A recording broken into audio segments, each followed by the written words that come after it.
Welcome back or welcome to Joy Unfiltered. I am Rachel, your host, and I am so glad that you are here today.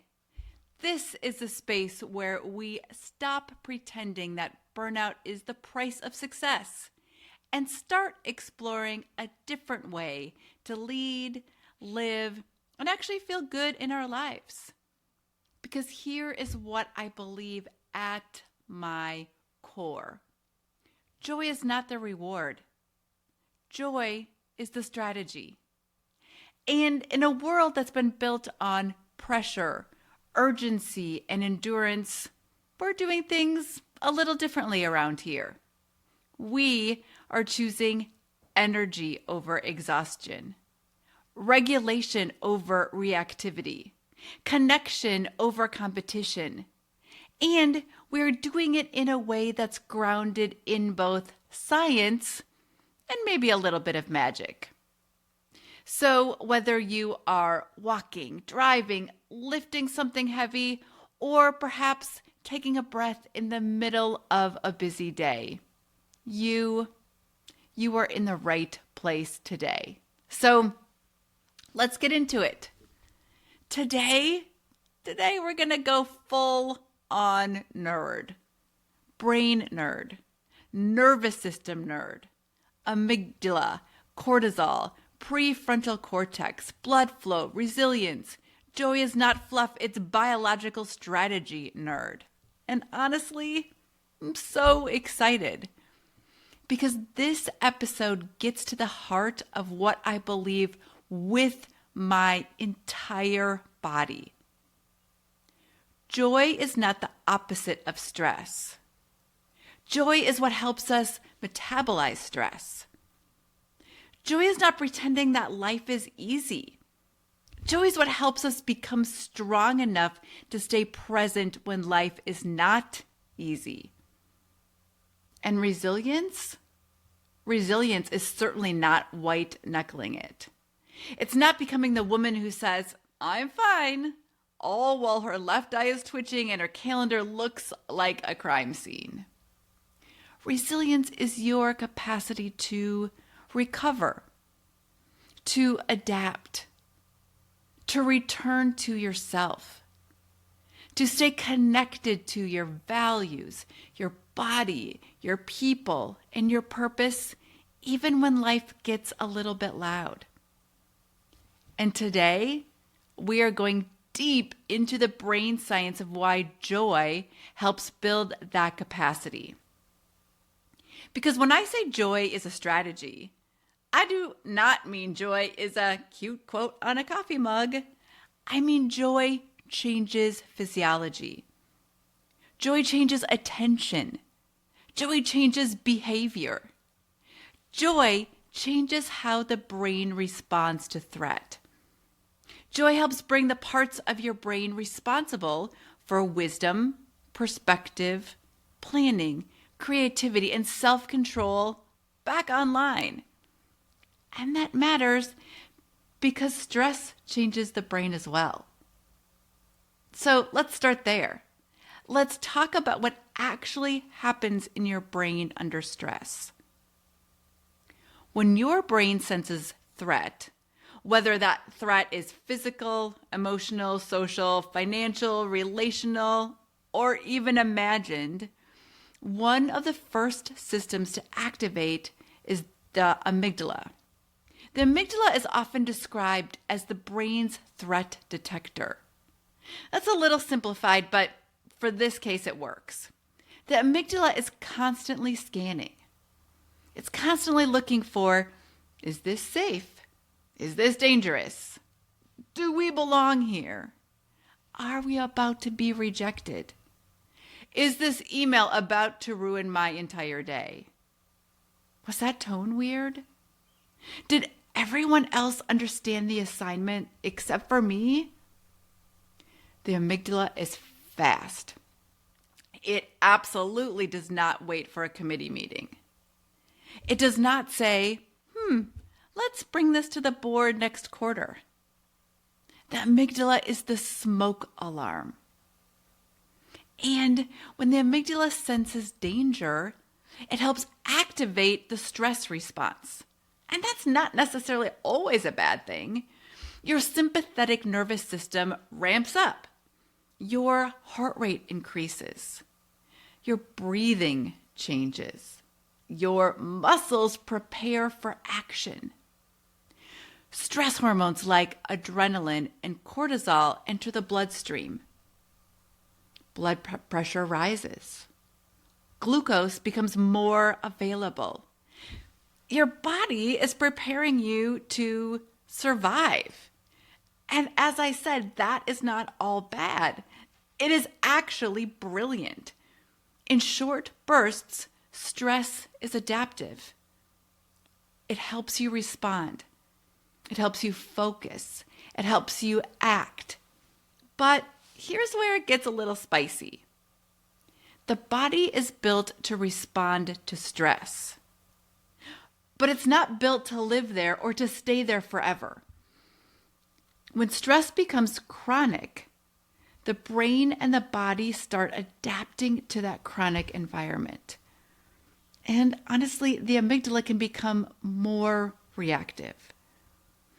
In some studies, chronic stress is associated with an increased amygdala volume or heightened amygdala activity, especially when the brain has been repeatedly, notice that word, repeatedly trained to scan for threat. Stress exposure is also linked with changes in the prefrontal cortex and hippocampus, which are key regions for regulation, memory, and decision making. So let me say that in plain English. If your brain lives in threat mode long enough, threat mode becomes familiar. Your brain gets good at what it practices. And if it practices scanning for danger, it becomes more efficient at scanning for danger. If it practices urgency, it becomes better at urgency. If it practices fear, it becomes quicker to find fear. And this is why chronic stress can make everything feel like too much. It's not because you are weak. It's because your brain has been doing Olympic level threat gymnastics. Tiny things feel huge. Neutral things feel suspicious. Feedback can feel like rejection. A full inbox feels like a saber-toothed tiger. A delayed text feels like abandonment. A hard conversation feels like danger. This is not drama. This is biology. Now, let's bring in that prefrontal cortex. The prefrontal cortex is the part of the brain right behind your forehead. This is your executive function center. The prefrontal cortex helps with planning. It helps with decision making. It helps with impulse control and emotional regulation, perspective, problem solving, moral reasoning, self-awareness, long-term thinking. Basically, the prefrontal cortex is the wise CEO of the brain. Where the amygdala says, fire, the prefrontal cortex says, let's check if that's a candle, a bonfire, or perhaps someone's burnt toast.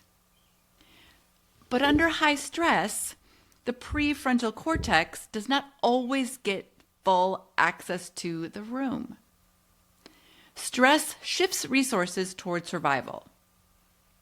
Blood flow and neural activity can become prioritized towards regions involved in threat detection and immediate action, while higher ordered thinking can become harder to access. Acute stress can impair prefrontal cortex-based functions like working memory, cognitive flexibility, and decision making, although the exact effects depend on timing, intensity, and context. This is why when you are stressed, you may know better, but not do better. You may know that you should take a really big deep breath, but you snap instead. You may know that you need to eat something nourishing, but stand in the pantry eating cereal right from the box like a raccoon in yoga pants. You may know that the email is not actually a bear, but your body did not get that memo. Under stress, your brain becomes less interested in thriving and way more interested in just plain surviving. And survival is not subtle. Survival says, react now, protect now, defend now, control now, escape now. And this is why chronic stress affects leadership so deeply. Because leadership requires the prefrontal cortex. Leadership requires discernment. Leadership requires listening and creativity and emotional regulation. Leadership requires the ability to pause before reacting. Leadership requires the ability to hold tension without becoming tension. And if your nervous system is living in this threat mode, you can still perform. Women are especially good at performing under pressure. We know this, right? We've all been there. But there is a cost. You may perform while disconnected. You may be able to do the thing. You may achieve while exhausted. Again, we've been there, right? You may lead while still bracing. You may look successful on the outside while your nervous system is quietly screaming, ma'am, we're not okay in here. That is endurance. That is not resilience. And this is the distinction I want to make today. Endurance is the ability to keep going. Resilience is the ability to recover, adapt, and return with more wisdom. Endurance says, I can take this. I can certainly do it. But resilience says, I can process it. Endurance says, I'll push through. Resilience says, I'll regulate, repair, and move forward.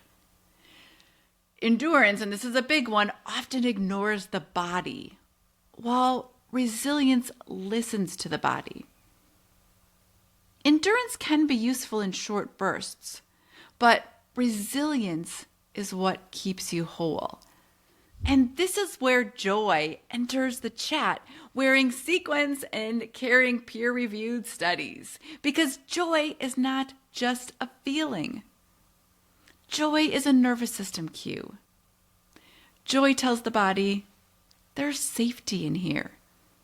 There's connection here. There's meaning. There is something worth noticing here. There is life beyond the threat. Positive emotions have been shown to broaden attention and build psychological resources over time, which is central to Barbara Fredrickson's broaden and build theory, which we have talked about in the podcast before. But let me just refresh our memory. The basic idea is that positive emotions can help widen perspective and support the development of durable resources like social connection, creativity, and coping capacity. That matters for resilience because when we are stressed, our attention narrows. Threat narrows us. Joy broadens us. Stress says, focus only on the danger. But joy says, there's something more here. Stress says, this is the whole story. Joy says, this might be a hard chapter, but it's certainly not the whole book. Stress says, close in and protect yourself, while Joy says, let's connect. And connection is one of the most powerful resilience builders that we have. So now let's go a little bit deeper into the amygdala and the prefrontal cortex relationship.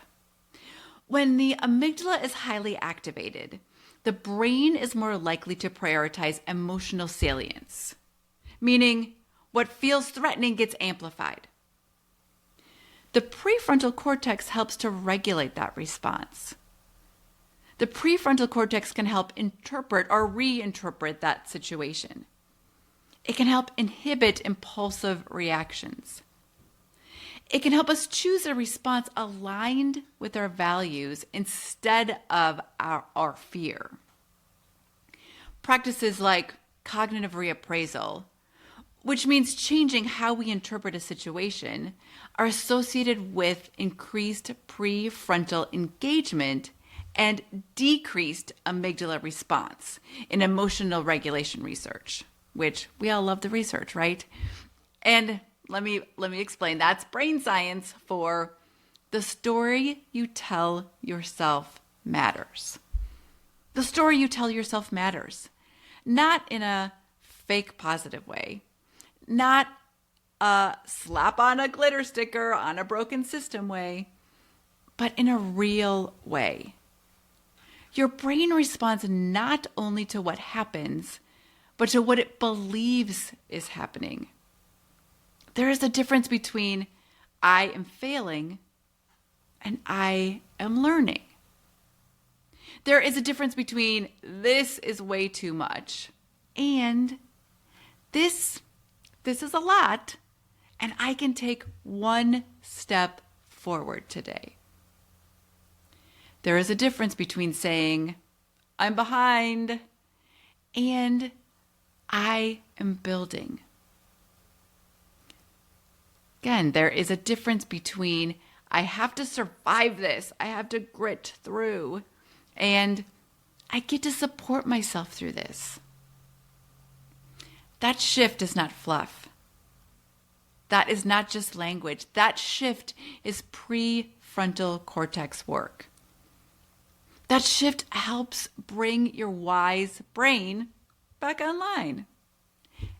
And joy helps us access that shift because joy creates enough space for perspective.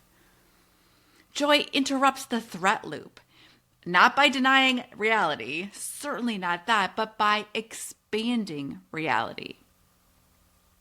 That's why the macros of joy, which I've talked about before that I came up with, are so important. Noticing, allowing, sharing. Noticing, allowing, sharing. Let's break those down through the lens of resilience. First, noticing. Noticing is the practice of paying attention to what is good, beautiful, meaningful, funny, tender, or alive. And before anyone says, but Rachel, noticing joy does not fix my problems, I agree. It does not fix everything. It does something else. It trains your attention. And attention is one of the most powerful tools that your brain has. The brain, and I've said this before, has a negativity bias. It is wired to notice threat more quickly than neutral or positive information because that actually helped us survive. The ancestor who noticed that berry was delicious had a really nice snack. The ancestor who noticed the tiger survived. So the brain prioritizes danger. But when we intentionally notice micro joys, we are gently training the brain to scan for safety, connection, and possibility as well. This matters because resilience is not just about reducing stress. It's also about increasing access to resources. A beautiful sunrise, a warm cup of coffee, a text from a friend, a laugh that makes your shoulders drop, a song that gets you to get up and move, a moment when your cat does something deeply unhelpful and somehow spiritually necessary. These moments are not small to the nervous system. These moments, they are cues. They say, you are still here. There is still beauty. There is still connection. There is still something to receive. And over time, this builds capacity. So noticing. The second macro of joy, allowing. Allowing means we stop using joy as a performance mask. Joy does not require us to be happy all the time. Joy is not emotional censorship. Joy is not pretending that grief, anger, fear, and exhaustion are not real. In fact, resilience requires emotional flexibility. The American Psychological Association defines resilience as a process and outcome of adapting to difficult life experiences through mental, emotional, and behavioral flexibility. Flexibility is the key. Not perfection, not constant positivity, flexibility. Can I feel what is true without becoming trapped inside it? Can I be angry and still grounded? Can I be sad and still connected? Can I be afraid and still take one brave step? Can I feel joy without guilt even when life is complicated? That is allowing. And allowing is powerful because suppressing emotion often keeps the nervous system activated. When we deny what we feel, the body still carries it. The body still keeps score. The amygdala still detects it. The body still braces. But when we name what is happening, we begin to integrate it. And this is why language matters. A simple phrase like, this is stress. This is grief. This is fear. This is disappointment. This is excitement. This is joy. Naming helps the prefrontal cortex participate. It gives the brain a map, and a mapped experience is often less overwhelming than an unnamed storm. So the second one, allowing. Third is sharing. Joy grows when it is shared. And this is deeply connected to resilience because humans are not designed to regulate alone all of the time. We are relational creatures. Social connection is one of the strongest buffers against stress. When you feel seen, supported, loved, or accompanied, the nervous system receives information that says, I am not alone with this.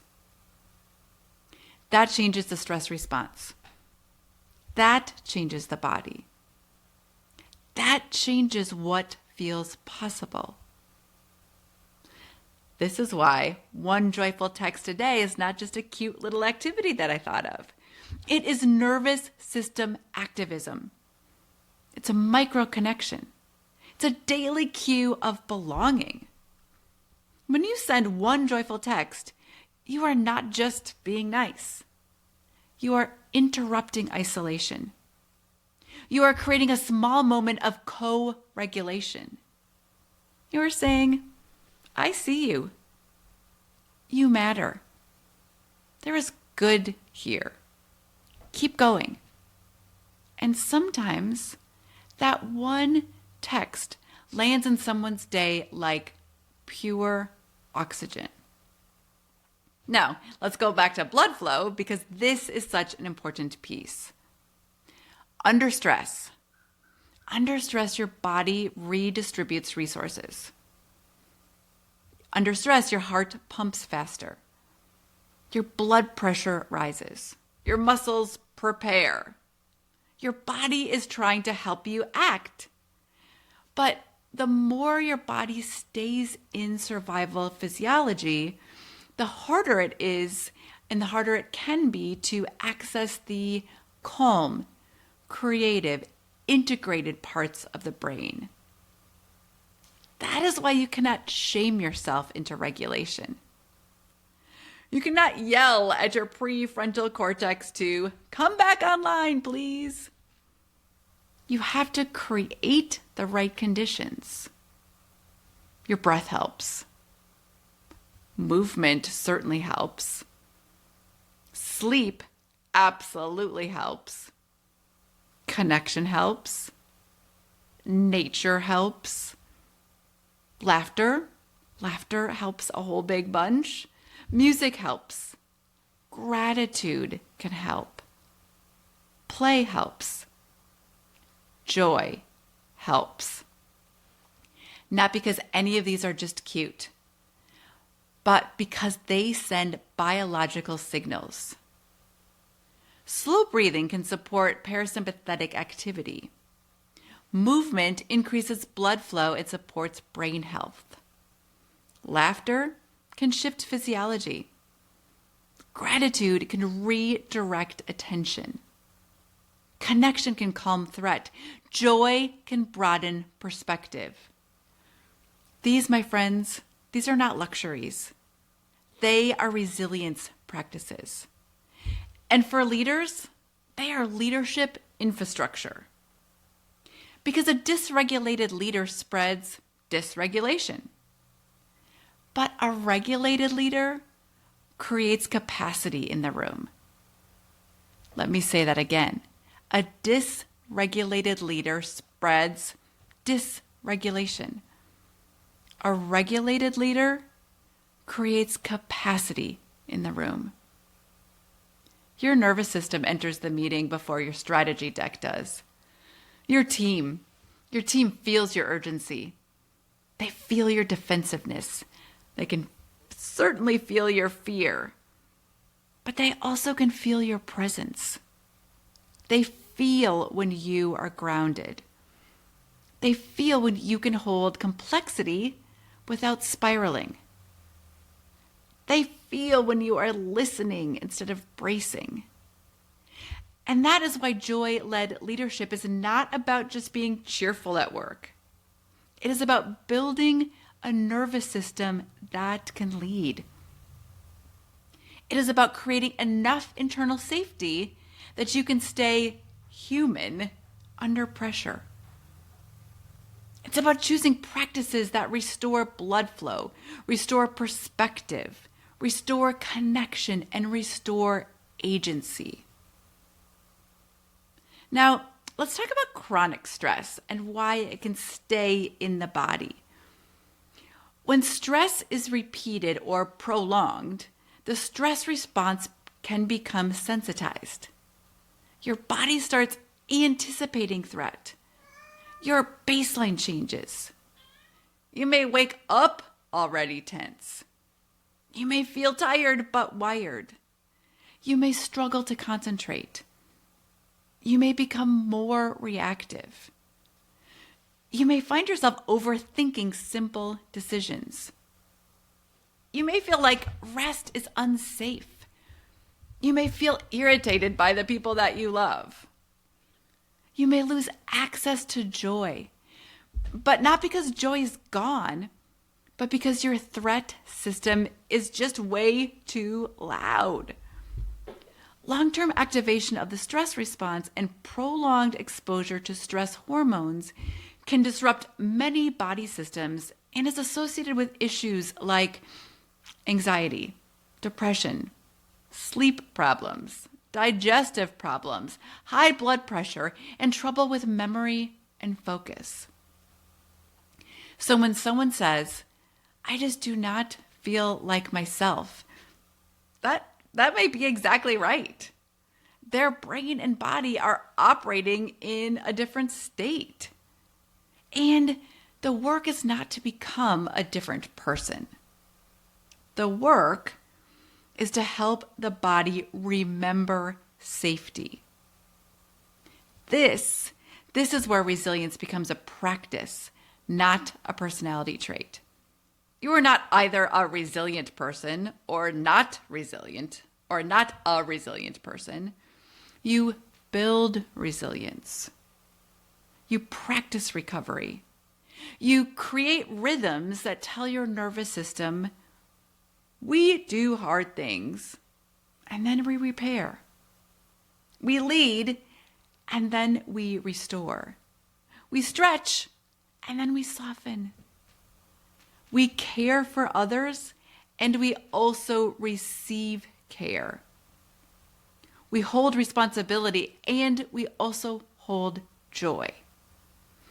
This is a different model of power, not power as constant output, power as capacity, power as regulation, power as integration, power as connection, power as the ability to stay awake to life without being swallowed up by it. That is joy-led leadership. Now, and again, I said we were getting super nerdy, so let's now talk about the hippocampus for a minute, because that matters too. The hippocampus is deeply involved in memory and context. It helps the brain understand, where am I? When is this happening? Is this the same as before, or is this different? Under chronic stress, hippocampal function can be affected, which matters because when context gets fuzzy, the brain may respond to old pain as if it's happening right now. This is part of why stress can make us overreact. Not because we are irrational, but because the brain is connecting patterns. The brain is saying, this feels like danger. This feels like that other time. This really feels like rejection. This feels like failure. This feels like abandonment. This feels like not being safe. And once again, joy helps by creating a new context. A joyful moment says, this moment is not only threat. This room is not only pressure. This day is not only hard. This body is not only braced. This life is not only survival. Joy gives the brain updated evidence. And this is huge because resilience depends on updated evidence. If your brain only has evidence that life is dangerous, it will keep protecting you from life. But when you collect evidence of beauty, support, laughter, strength, movement, love, and meaning, your brain gets more data. Joy becomes evidence. Evidence you are not only what happened to you, evidence that your body can return, evidence that connection still exists, evidence that delight is not irresponsible, evidence that you are allowed to feel alive now, not someday when everything is fixed. This is why I talk about micro joys so much. Micro joys are small enough to be accessible and powerful enough to be cumulative. They are brain breadcrumbs back to aliveness. So now with all this science, let's actually get practical. How do we use joy to build resilience in the brain and body? I want to give you 5 practices. The first one, the 90-second threat pause. When you feel activated, pause and name it. Say, my amygdala is doing its job. My body is trying to protect me. This is a stress response. I do not need to obey every alarm. Then breathe slowly, longer exhale than inhale. Relax your jaw, drop your shoulders, feel your feet on the ground. This is not about magically becoming calm. This is about creating enough space for your prefrontal cortex to re-enter the room. Number 2, the Joy scan. Ask, what is one thing here that is not wrong? Not perfect, not amazing, just not wrong. Maybe your coffee is warm. Maybe the light coming in the window is pretty. Maybe your dog is snoring. Maybe one person was kind. Maybe you handled that one thing better than you used to. This trains attention, and attention trains the brain. Number 3, move your body. Stress can make us freeze. Movement helps us shift state. Walk, dance, stretch, lift, shake out your arms or your hands, roll your shoulders back. Take the stairs instead of the elevator. Movement increases circulation and gives the body a way to complete stress energy. Right? So you have to go through the cycle of completing that stress energy. You do not need to do a full workout to change your state. Sometimes 2 minutes of movement is the doorway that you need. Number 4, choose a regulating relationship. Text someone, voice memo someone, ask for support, send encouragement. Let someone know just that you are thinking about them. Connection is not extra. Connection is biology. And number 5, make meaning. Ask, what is this situation teaching me? What value do I want to practice here? Who do I want to be in this particular moment?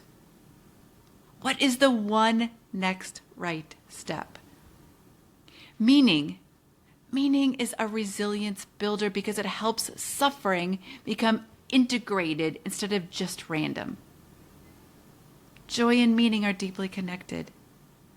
Joy often appears when our lives feel connected to something larger than immediate survival.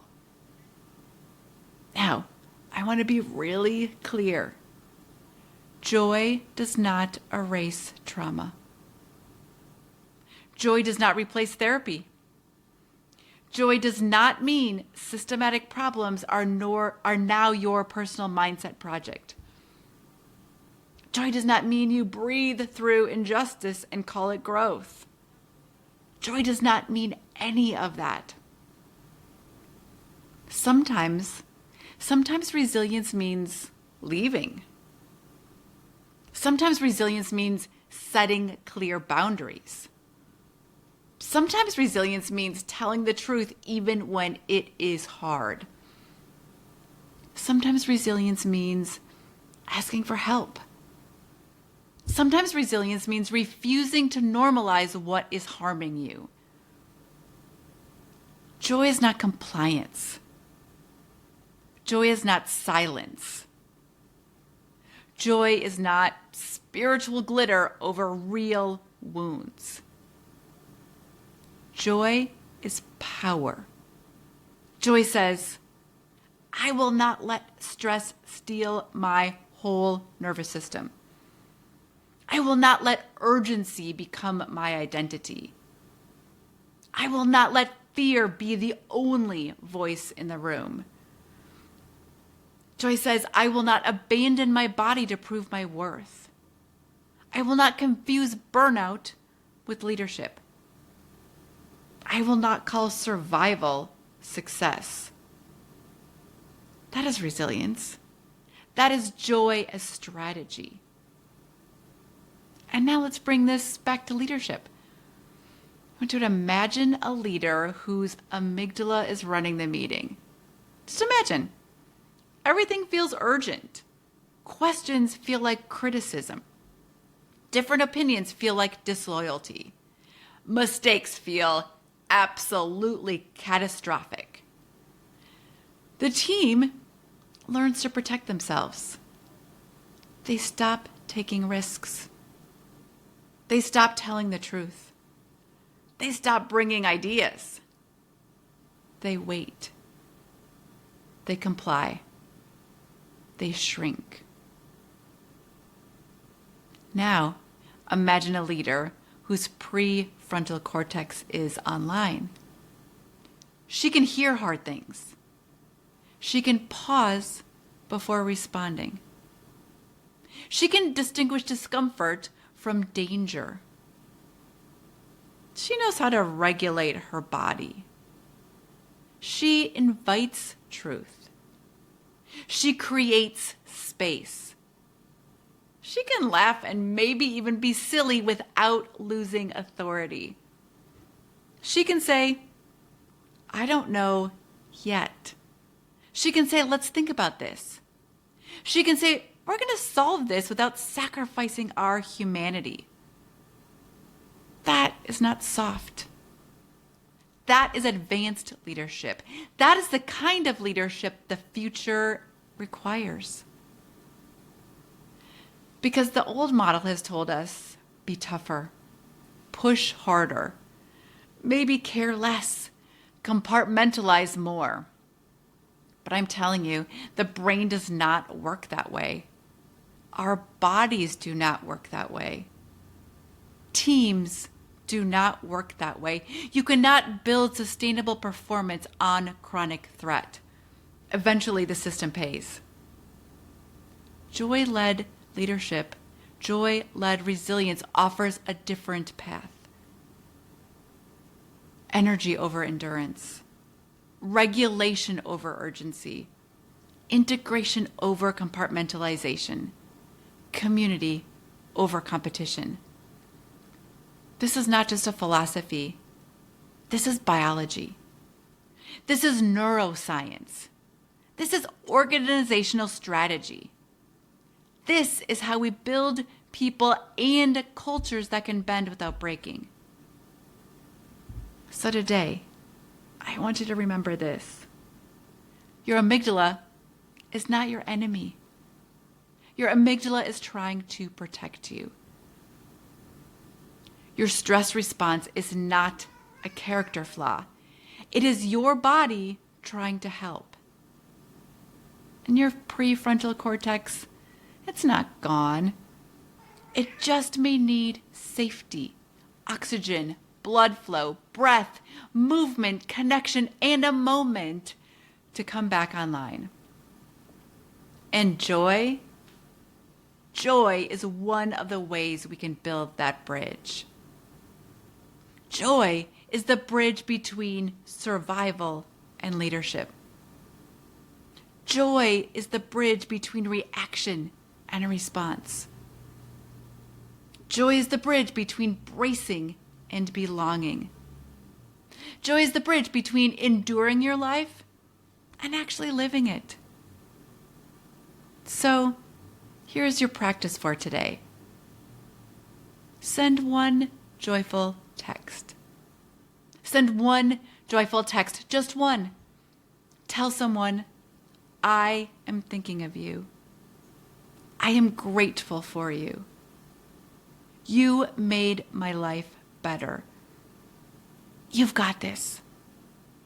I saw this and I thought of you. Thank you for being you. That tiny act matters. It matters for them, and it matters for you. It matters for the nervous system of the world. And yes, I just went there. I just said that. The nervous system of the world. Because when one person chooses joy, it changes their day. When a community chooses joy, it can change the world. So go sign the pledge. Let's be part of the 1 million texts that get sent every day. The link is in the show notes.